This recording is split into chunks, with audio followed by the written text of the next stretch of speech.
Pride and Prejudice. By Jane Austen. Chapter 53. Mr. Wickham was so perfectly satisfied with this conversation that he never again distressed himself, or provoked his dear sister Elizabeth, by introducing the subject of it, and she was pleased to find that she had said enough to keep him quiet.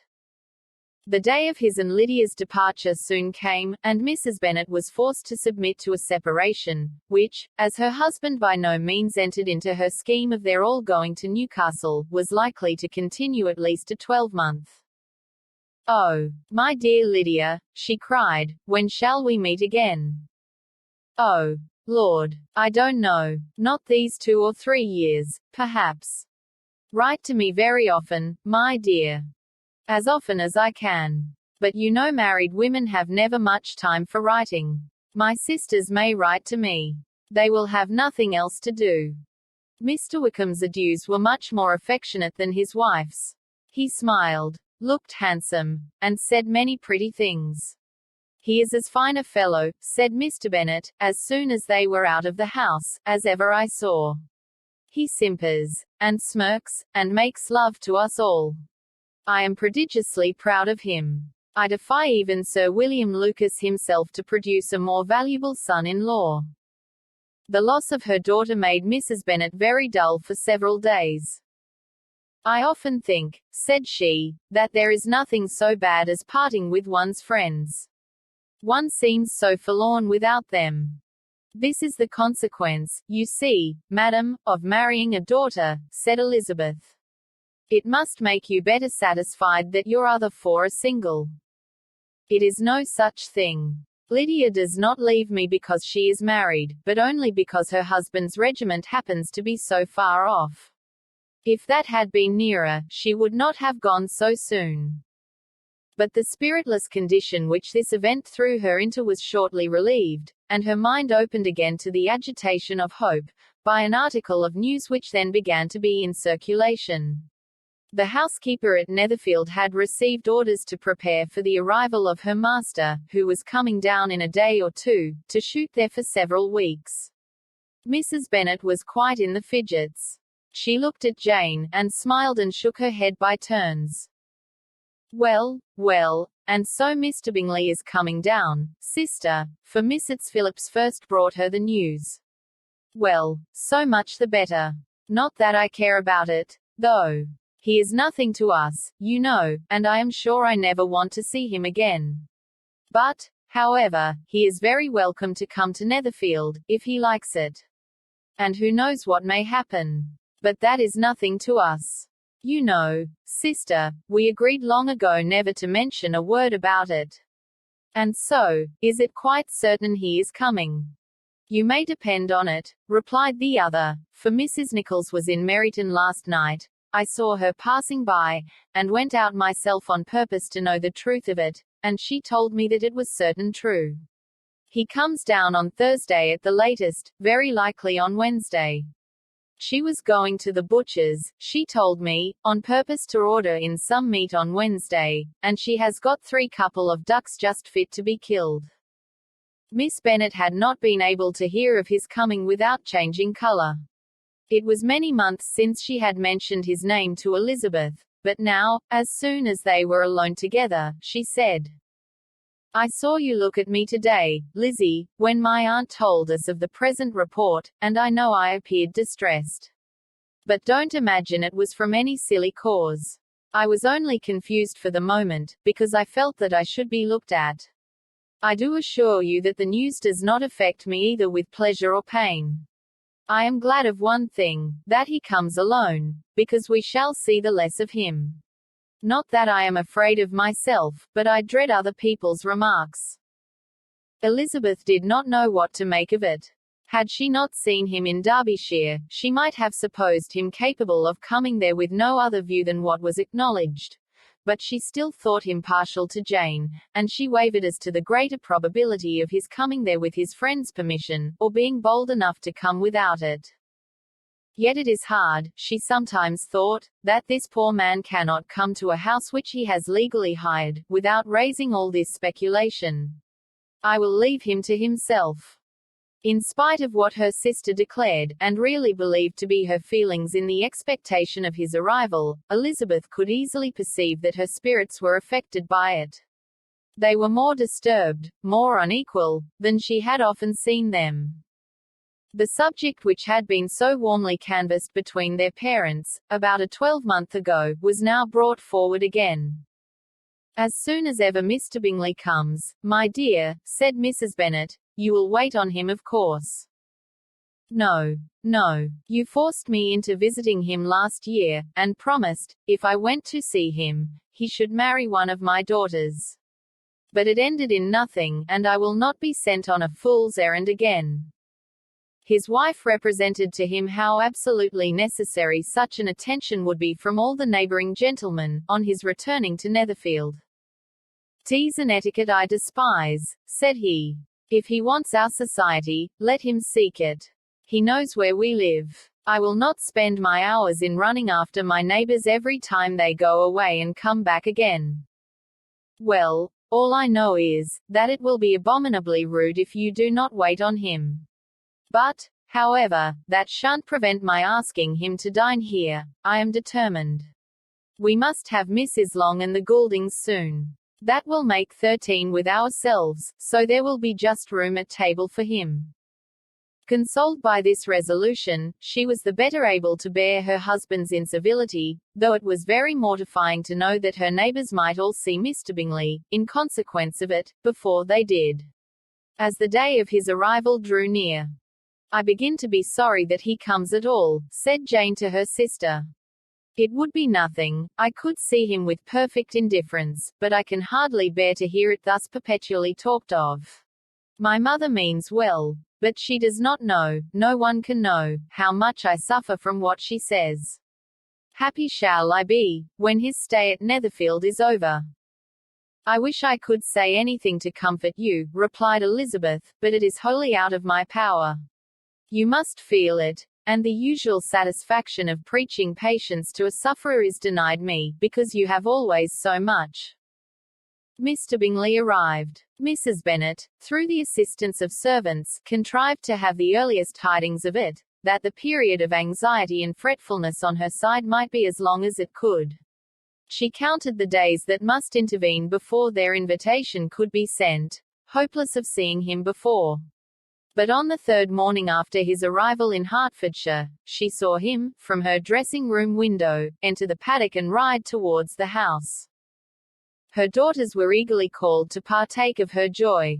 Jane resolutely kept her place at the table, but Elizabeth, to satisfy her mother, went to the window. She looked, she saw Mr. Darcy with him, and sat down again by her sister. "There is a gentleman with him, mamma," said Kitty. "Who can it be?" "Some acquaintance or other, my dear, I suppose. I am sure I do not know." "La," replied Kitty, "it looks just like that man that used to be with him before. Mr. What's his name? That tall, proud man. Good gracious. Mr. Darcy. And so it does, I vow. Well, any friend of Mr. Bingley's will always be welcome here, to be sure, but else I must say that I hate the very sight of him." Jane looked at Elizabeth with surprise and concern. She knew but little of their meeting in Derbyshire, and therefore felt for the awkwardness which must attend her sister, in seeing him almost for the first time after receiving his explanatory letter. Both sisters were uncomfortable enough. Each felt for the other, and of course for themselves, and their mother talked on, of her dislike of Mr. Darcy, and her resolution to be civil to him only as Mr. Bingley's friend, without being heard by either of them. But Elizabeth had sources of uneasiness which could not be suspected by Jane, to whom she had never yet had courage to show Mrs. Gardiner's letter, or to relate her own change of sentiment towards him. To Jane, he could be only a man whose proposals she had refused, and whose merit she had undervalued. But to her own more extensive information, he was the person to whom the whole family were indebted for the first of benefits, and whom she regarded herself with an interest, if not quite so tender, at least as reasonable and just as what Jane felt for Bingley. Her astonishment at his coming to Netherfield, to Longbourn, and voluntarily seeking her again, was almost equal to what she had known on first witnessing his altered behaviour in Derbyshire. The colour which had been driven from her face, returned for half a minute with an additional glow, and a smile of delight added lustre to her eyes, as she thought for that space of time that his affection and wishes must still be unshaken. But she would not be secure. "Let me first see how he behaves," said she, "it will then be early enough for expectation." She sat intently at work, striving to be composed, and without daring to lift up her eyes, till anxious curiosity carried them to the face of her sister as the servant was approaching the door.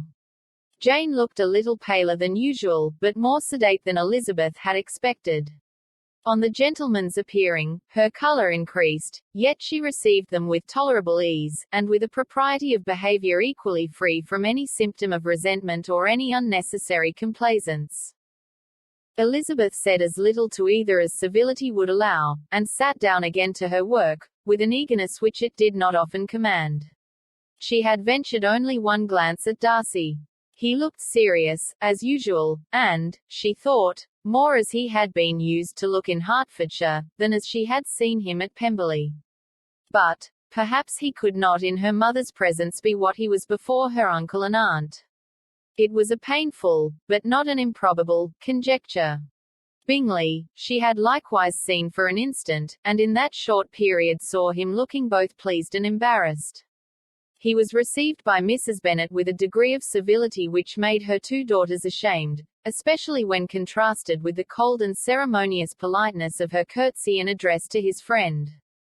Elizabeth, particularly, who knew that her mother owed to the latter the preservation of her favourite daughter from irremediable infamy, was hurt and distressed to a most painful degree by a distinction so ill applied. Darcy, after inquiring of her how Mr. and Mrs. Gardiner did, a question which she could not answer without confusion, said scarcely anything. He was not seated by her. Perhaps that was the reason of his silence, but it had not been so in Derbyshire. There he had talked to her friends, when he could not to herself. But now several minutes elapsed without bringing the sound of his voice, and when occasionally, unable to resist the impulse of curiosity, she raised her eyes to his face, she as often found him looking at Jane as at herself, and frequently on no object but the ground. More thoughtfulness and less anxiety to please, than when they last met, were plainly expressed.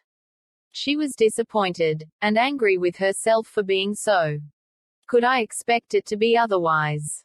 said she. "Yet why did he come?" She was in no humour for conversation with anyone but himself, and to him she had hardly courage to speak. She inquired after his sister, but could do no more.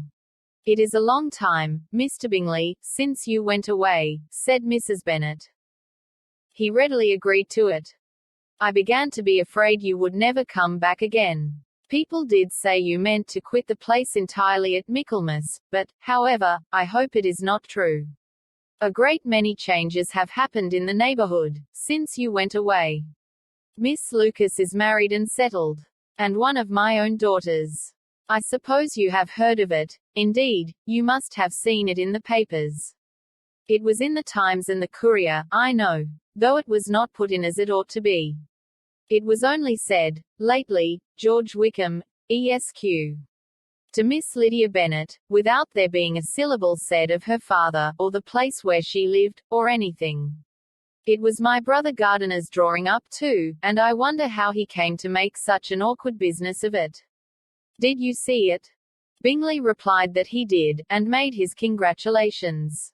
Elizabeth dared not lift up her eyes. How Mr. Darcy looked, therefore, she could not tell. "It is a delightful thing, to be sure, to have a daughter well married," continued her mother, "but at the same time, Mr. Bingley, it is very hard to have her taken such away from me. They are gone down to Newcastle, a place quite northward, it seems, and they are to stay I do not know how long. His regiment is there, for I suppose you have heard of his leaving the shire, and of his being gone into the regulars. Thank heaven, he has some friends, though perhaps not so many as he deserves. Elizabeth, who knew this to be levelled at Mr. Darcy, was in such misery of shame, that she could hardly keep her seat. It drew from her, however, the exertion of speaking, which nothing else had so effectually done before, and she asked Bingley whether he meant to make any stay in the country at present. A few weeks, he believed. When you have killed all your own birds, Mr. Bingley, said her mother, I beg you will come here, and shoot as many as you please on Mr. Bennet's manor. I am sure he will be vastly happy to oblige you, and will save all the best of the coveys for you. Elizabeth's misery increased, at such unnecessary, such officious attention. With the same fair prospect to arise at present as had flattered him a year ago, everything, she was persuaded, would be hastening to the same vexatious conclusion. At that instant, she felt that years of happiness could not make Jane or herself amends for moments of such painful confusion. The first wish of my heart, said she to herself, is never more to be in company with either of them. Their society can afford no pleasure that will atone for such wretchedness as this. Let me never see either one or the other again. Yet the misery, for which years of happiness were to offer no compensation, received soon afterwards material relief, from observing how much the beauty of her sister rekindled the admiration of her former lover. When first he came in, he had spoken to her but little, but every 5 minutes seemed to be giving her more of his attention. He found her as handsome as she had been last year, as good-natured, and as unaffected, though not quite so chatty. Jane was anxious that no difference should be perceived in her at all, and was really persuaded that she talked as much as ever. But her mind was so busily engaged, that she did not always know when she was silent. When the gentlemen rose to go away, Mrs. Bennet was mindful of her intended civility, and they were invited and engaged to dine at Longbourn in a few days' time. You are quite a visit in my debt, Mr. Bingley, she added, for when you went to town last winter, you promised to take a family dinner with us, as soon as you returned. I have not forgot, you see, and I assure you, I was very much disappointed that you did not come back and keep your engagement. Bingley looked a little silly at this reflection, and said something of his concern at having been prevented by business. They then went away. Mrs. Bennet had been strongly inclined to ask him to stay and dine there that day, but, though she always kept a very good table, she did not think anything less than 2 courses could be good enough for a man on whom she had such anxious designs, or satisfy the appetite and pride of one who had 10,000 a year.